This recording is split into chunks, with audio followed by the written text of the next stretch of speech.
Assalamualaikum warahmatullahi wabarakatuh. Perkenalkan, nama saya Desi Yustika Sari, NPM 182151051 dari KRSA, mata kuliah Seminar Pendidikan Matematika, dosen pengampu Bapak Dedi Nurjamil, MPD. Ini saya akan menjelaskan tentang kemampuan pemecahan masalah matematis ditinjau dari self-regulated learning. Di sini ada beberapa pengertian atau definisi kemampuan pemecahan masalah matematis menurut para ahli. Yang pertama, menurut Kesumawati pada buku Mawadah tahun 2015, kemampuan pemecahan masalah matematis adalah kemampuan mengidentifikasi unsur-unsur yang diketahui, ditanya, dan kecukupan unsur yang diperlukan, mampu membuat atau menyusun model matematika, dapat memilih dan menggambarkan strategi pemecahan, mampu menjelaskan dan memeriksa kebenaran jawaban yang diperoleh. Yang kedua yaitu menurut Swedadi pada tahun 1994 pada buku halaman 36, kemampuan pemecahan masalah matematis adalah suatu keterampilan pada peserta didik agar mampu menggunakan kegiatan matematik untuk memecahkan masalah dalam matematika, masalah dalam ilmu lain, dan masalah dalam kehidupan sehari-hari. Dan yang ketiga, menurut Montague pada tahun 2007 mengatakan bahwa kemampuan pemecahan masalah adalah suatu aktivitas kognitif yang kompleks yang disertai sejumlah proses dan strategi. Proses kognitif adalah proses mental individu yang dapat dipahami sebagai pemrosesan semua proses dan produk pikiran yang mencapai pengetahuan yang berupa aktivitas mental seperti mengingat, mensimbolkan, mengkategorikan, memecahkan masalah, menciptakan, dan berfantasi. Dari beberapa definisi menurut para ahli dapat disimpulkan bahwa kemampuan pemecahan masalah adalah suatu kemampuan yang dimiliki oleh peserta didik dalam mengidentifikasi unsur-unsur yang diketahui, ditanya, dan kecukupan unsur yang diperlukan dari permasalahan tersebut. Permasalahan itu tidak hanya permasalahan matematis saja, melainkan permasalahan yang ditemui dalam kehidupan sehari-hari. Penggunaan strategi yang baik adalah seorang yang mempunyai suatu aktivitas strategi dan menggunakan prosedur-prosedur tersebut untuk mengatasi tantangan kognitifnya. Aktivitas di sini adalah aktivitas kognitif yang merupakan proses mental individu yang dapat dipahami sebagai pemrosesan semua proses dan produk pikiran untuk mencapai pengetahuan yang berupa aktivitas mental seperti mengingat, mensimbolkan, mengkategorikan, memecahkan masalah, menciptakan, dan berfantasi. Untuk selanjutnya ada beberapa poin yang berkaitan dengan kemampuan pemecahan masalah. Poin yang pertama yaitu jenis-jenis masalah matematis. Menurut Polya pada Andriatna tahun 2012 pada buku halaman 20, jenis-jenis masalah matematis yaitu masalah untuk menemukan, yaitu dapat teoritis atau praktis, abstrak atau konkret, termasuk teka-teki. Siswa berusaha untuk bisa menemukan variabel masalah serta mengkonstruksi semua jenis objek yang bisa menyelesaikan masalah tersebut. Yang kedua, masalah untuk membuktikan, yaitu untuk menunjukkan suatu pernyataan itu benar atau salah. Dan poin yang kedua ada ciri-ciri kemampuan pemecahan masalah matematis menurut Rensik pada tahun 2010 pada buku halaman 14. Ciri-ciri menggunakan kemampuan pemecahan masalah matematis yaitu yang pertama, menantang pikiran, yang kedua, tidak otomatis diketahui cara penyelesaiannya atau yang sering disebut dengan soal non-rutin, yang ketiga yaitu bergantung pada individu yang dihadapinya. Dan yang kedua ada menurut Mudrikah pada tahun 2013. Karakteristik atau ciri-ciri soal pemecahan masalah adalah soal yang menuntut siswa untuk yang pertama menggunakan beragam prosedur di mana para siswa dituntut untuk menemukan hubungan antara pengalaman sebelumnya dengan masalah yang diberikan untuk mendapatkan solusi. Dan yang kedua, melibatkan manipulasi atau operasi dari pengetahuan yang telah diketahui sebelumnya. Yang ketiga, memahami konsep dan istilah-istilah matematika. Yang keempat, mencatat kesamaan, perbedaan, dan perumpamaan. Yang kelima, mengidentifikasi hal-hal kritis dan memilih prosedur serta data yang benar. Yang keenam, mencatat perincian yang tidak relevan. Yang ketujuh, menvisualisasikan dan menginterpretasikan fakta-fakta yang kuantitatif atau fakta-fakta mengenai tempat dan hubungan antar fakta. Yang kedelapan, membuat generalisasi dari contoh-contoh yang diberikan. Yang kesembilan, mengestimasi dan menganalisa. Untuk poin yang selanjutnya ada tujuan pembelajaran matematika melalui pemecahan masalah matematis. Ada dua tujuan yang diharapkan dari pembelajaran matematika melalui pemecahan masalah matematis ini. Yang pertama, pemecahan masalah sebagai keterampilan, maksudnya adalah siswa lebih dekat kepada sifat kreatif yang ditimbulkan akibat dari pembelajaran matematika melalui pendekatan pemecahan masalah. Dan yang kedua, pemecahan masalah sebagai seni, maksudnya adalah melihat bahwa kenyataan pemecahan masalah yang nyata jantungnya dari matematika. Yang keempat atau poin selanjutnya ada langkah-langkah pemecahan masalah. Menurut Polya, sebagaimana dikutip oleh Zakaria dan kawan-kawan, bahwa terdapat langkah-langkah dalam pemecahan masalah matematis, yaitu yang pertama memahami masalah, yang kedua membuat rancangan pemecahan masalah, yang ketiga melaksanakan rancangan pemecahan masalah, yang keempat memeriksa hasil kembali. Untuk poin selanjutnya ada komponen-komponen kemampuan pemecahan masalah. Menurut Glass dan Holyoke, menyajikan 4 komponen dasar dalam menyelesaikan masalah. Yang pertama, tujuan atau deskripsi yang merupakan suatu solusi terhadap masalah. Yang kedua, deskripsi objek-objek yang relevan untuk mencapai suatu solusi sebagai sumber yang dapat digunakan dan setiap perpaduan atau pertantangan yang dapat tercakup. Yang ketiga, himpunan operasi atau tindakan yang diambil untuk membantu mencapai solusi. Yang keempat, himpunan pembatas yang tidak harus dilanggar dalam pemecahan masalah. Nah, untuk poin selanjutnya ada faktor-faktor yang mempengaruhi kemampuan pemecahan masalah.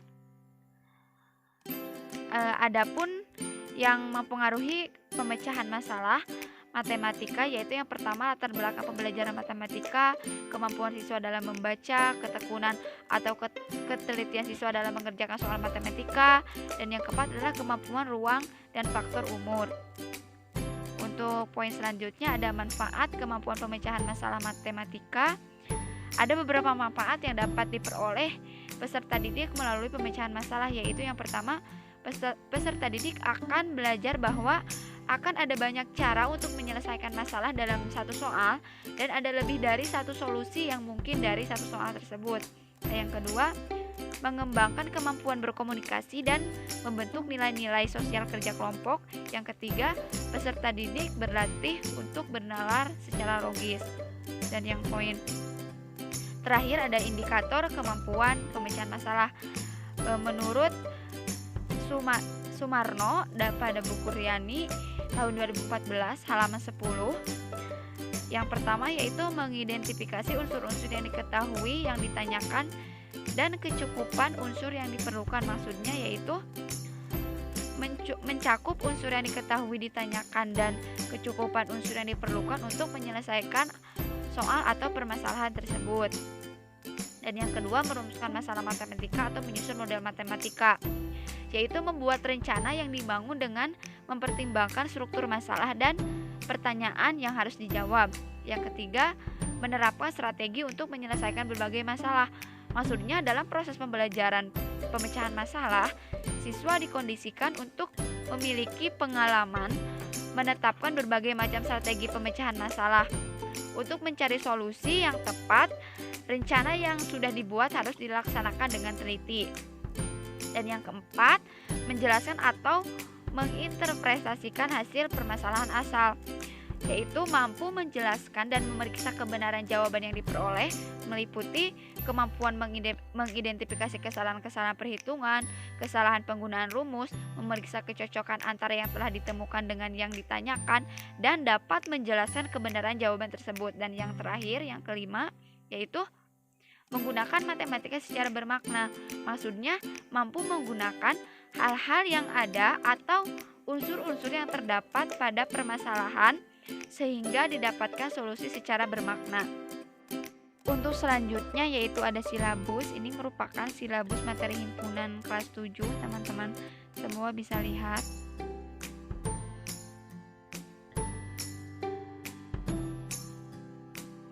Nah, dan untuk selanjutnya ada indikator kemampuan pemecahan masalah matematis beserta dengan contoh soalnya. Di sini ada 5 indikator kemampuan pemecahan masalah matematis. Di setiap satu indikator ada satu contoh soal.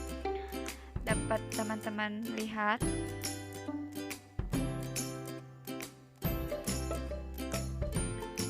Nah, dan untuk pembahasan selanjutnya ada tentang self-regulated learning.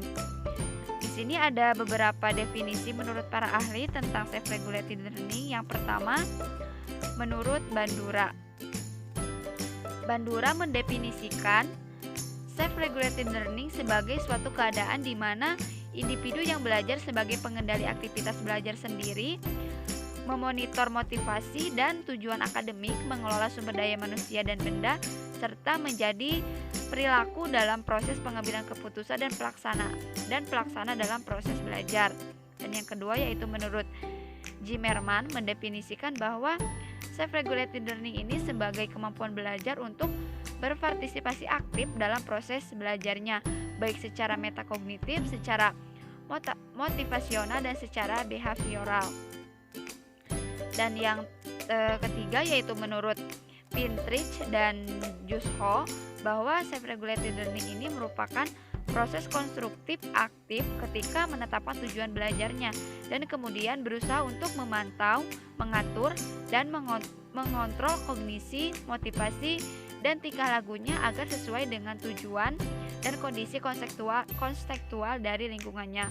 Ya, dari beberapa pengertian menurut para ahli dapat disimpulkan bahwa self-regulated learning ini adalah kegiatan di mana individu yang belajar secara aktif sebagai pengatur proses belajarnya sendiri, mulai dari merencanakan, memantau, mengontrol, dan mengevaluasi dirinya secara sistematis untuk mencapai tujuan dalam belajar dengan menggunakan berbagai strategi baik kognitif, motivasional, maupun perilakunya. Nah, untuk selanjutnya dalam self-regulated learning ini juga ada beberapa poin. Yang pertama, aspek-aspek pada self-regulated learning menurut Zimmerman terdiri dari 3. Yang pertama kognisi, yang kedua motivasi, dan yang ketiga perilaku. Nah, dan poin yang kedua adalah strategi dalam self-regulated learning menurut Zimmerman menekankan untuk dapat dianggap self-regulated learning, proses belajar siswa harus menunjukkan strategi-strategi khusus untuk mencapai tujuan akademis. Yang pertama yaitu strategi untuk optimalisasi fungsi personal. Yang kedua, rehearsing and memorizing atau melatih dan menghafal. Yang ketiga, strategi untuk optimalisasi fungsi tingkah laku. Yang keempat, strategi untuk optimalisasi lingkungan.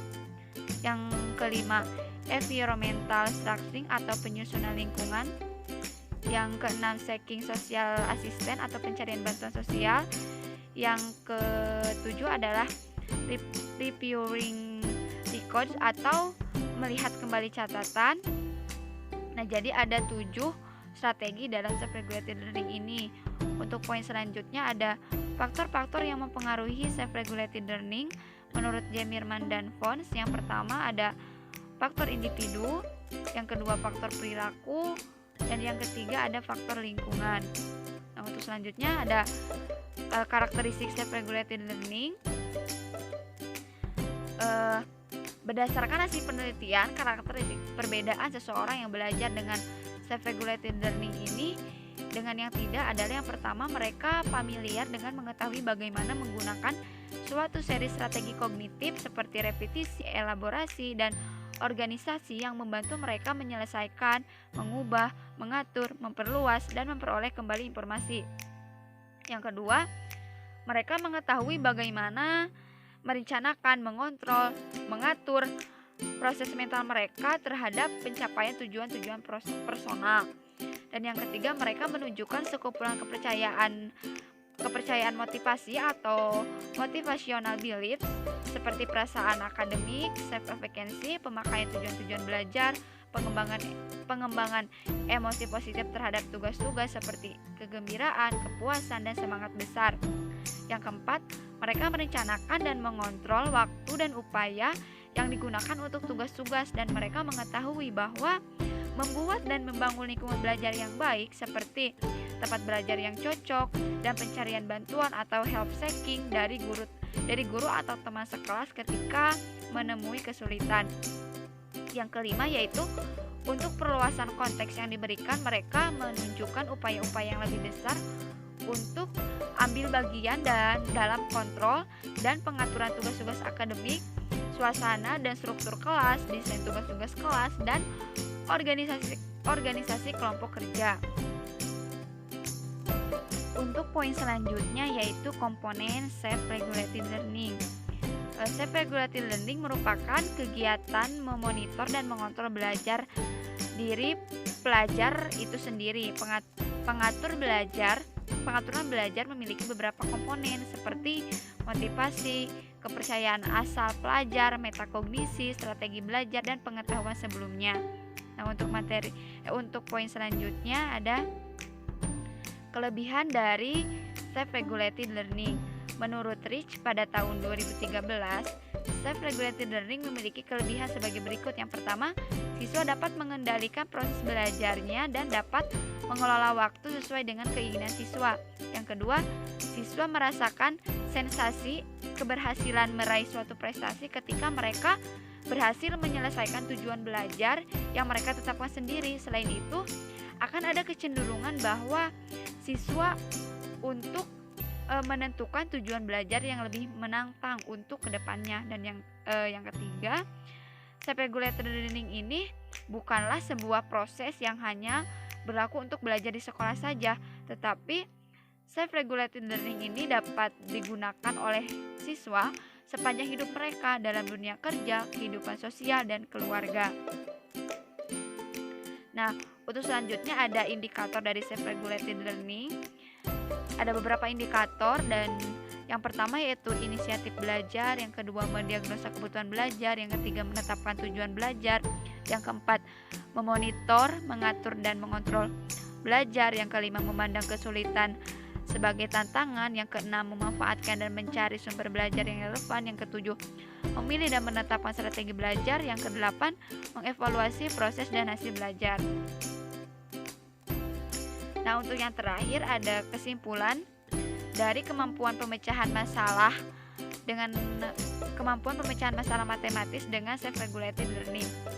Kemampuan pemecahan masalah matematis adalah suatu kemampuan yang dimiliki oleh peserta didik dalam mengidentifikasi unsur-unsur yang diketahui, ditanya, dan kecukupan unsur yang diperlukan dari permasalahan tersebut.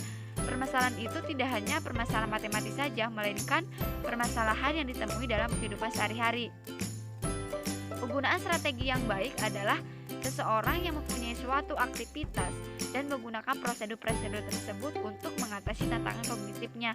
Aktivitas di sini adalah aktivitas kognitif yang merupakan proses mental individu yang dapat dipahami sebagai pemrosesan semua proses dan produk pikiran untuk mencapai pengetahuan yang berupa aktivitas mental seperti mengingat, mensimbolkan, mengkategorikan, memecahkan masalah, menciptakan, dan berfantasi. Untuk meningkatkan kemampuan pemecahan masalah, salah satu upayanya yaitu dengan adanya kegiatan di mana individu yang belajar secara aktif sebagai pengatur proses belajarnya sendiri, mulai dari merencanakan, memantau, mengontrol, mengevaluasi dirinya secara sistematis untuk mencapai tujuan dalam belajar dengan menggunakan berbagai strategi baik secara kognitif, motivasional maupun perilakunya, atau dalam kata lain yaitu disebut dengan self-regulated learning. Sekian yang dapat saya sampaikan. Terima kasih atas perhatiannya. Mohon maaf bila banyak kesalahannya. Semoga video ini bermanfaat untuk kita semua. Wabillahi taufiq wal hidayah. Wassalamualaikum warahmatullahi wabarakatuh.